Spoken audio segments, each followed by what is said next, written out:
Hey robot fans, Fryedegg here with part 4 of our Warmage strategy guide. We are playing the baths. And I'm doing a hot start. They just busted through the gate. I already have my trap selected.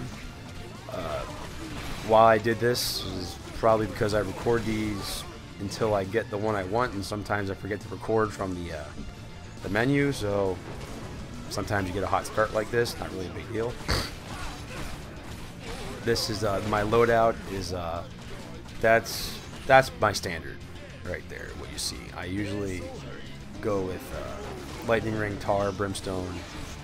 Arrow wall is interchangeable. Scorcher can be changed, but grinder, mace, barricade archer, I always bring those ones. So okay, here we go. I've mentioned this before in the first couple videos. We are using the 4x2 trap setup, which if you have not heard about it yet, is 4 traps and 2 barricades. Right now I only have 2 barricades, but I will eventually have a brimstone and a grinder. So I will have mace 1, grinder 2, tar pit 3, brimstone 4. So the idea is you want to have at least 4 traps right in that spot, basically where the tar is, behind the barricades. The idea behind that is that very front edge of the tar is going to be your kill line, and the idea is once they step foot onto that kill line, all those traps that are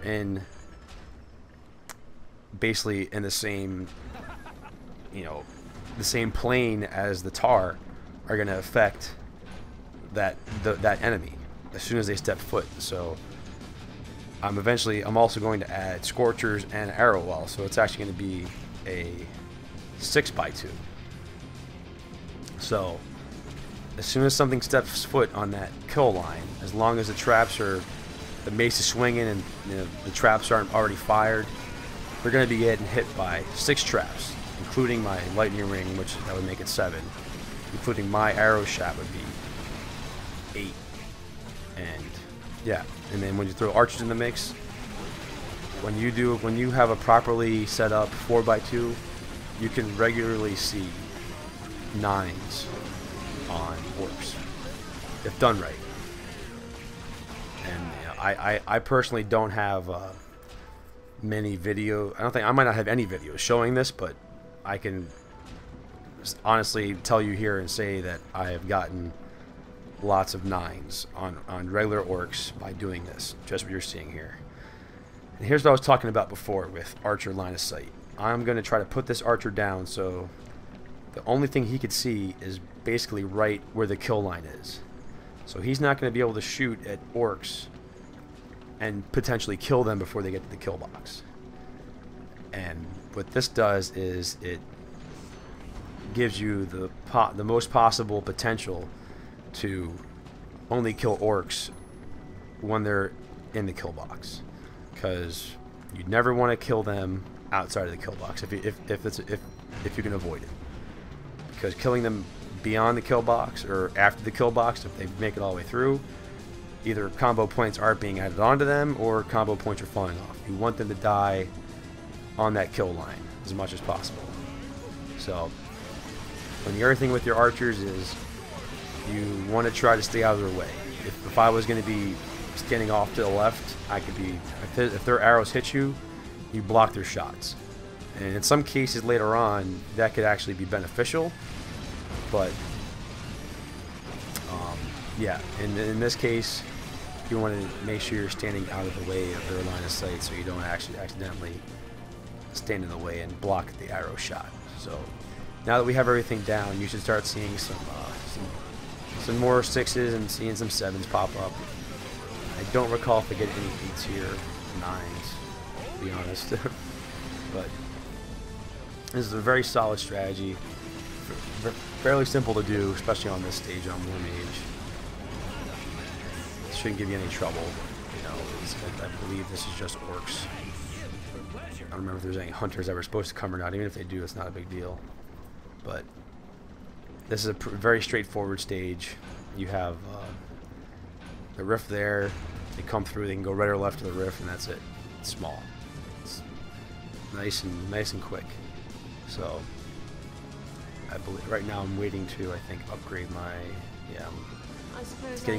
we're around 5 or 6, and my concern right now is I'm gonna get my burning pitch for my archers upgrading. So in a lot of cases you may want to actually do that first before getting, like, I looking back retrospect now, like doing the whole armchair quarterback, I probably would have put off getting the scorcher and the arrow wall, and I would have saved money and tried to get the burning pitch first, which now I just got that. The reason being is the archers, if you haven't noticed, they shoot a lot of arrows. A lot of arrows. You'll get their ×2 combo point will be added to a lot more orcs than the ×1 from an arrow wall or say the scorcher. You know, it's just because the rate of fire. You know, look at all those arrows. I think they shoot 3-hour bursts. You know, I just counted.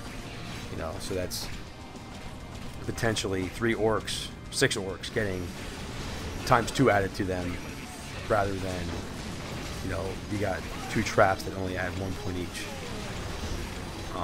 So just put another archer up. Now I think I was just looking at them because I was just thinking that myself, like, why these guys should be shooting more? They weren't, but they're not too far, so I don't know why they're not shooting as much as they should. Sometimes that happens. You'll be like wondering, like, why are my archers shooting? And sometimes they take long breaks for whatever reason. There's a ×7. So that was the baths. You know, didn't break a sweat. Posted a pretty good score. So let's see exactly what the tally is here. Take a little sip here. So leaderboards, what we got?